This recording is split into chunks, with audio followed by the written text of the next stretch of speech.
讲，应该爱有一只真舒适的椅仔，搁爱有一块真大的册桌仔，因为真侪物件拢会使伫这个桌仔顶面完成，亲像你写功课做功课拍电动，搁有创作。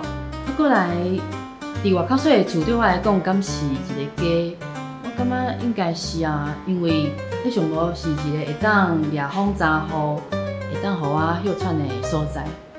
有一摆，我想要买点心互拍片的朋友食，路边咧我就看到有一个阿伯开迄个发财仔食，咧买葱仔饼。我就想讲好，我来买30张好因为我有小可咧赶时间，所以我就甲车停伫路边，就请甲阿伯讲，我想要30张葱仔饼。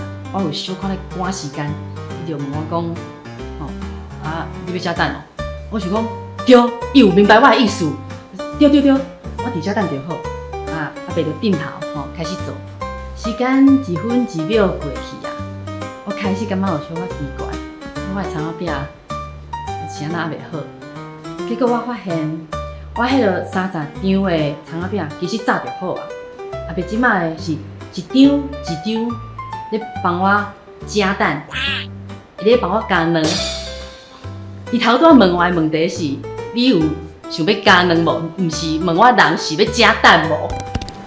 我感觉伊应该是一个真优雅、我经生活搁捌土气的一个阿嬷，有小可日本的风格，介意食胖，嘛介意家己动手 DIY。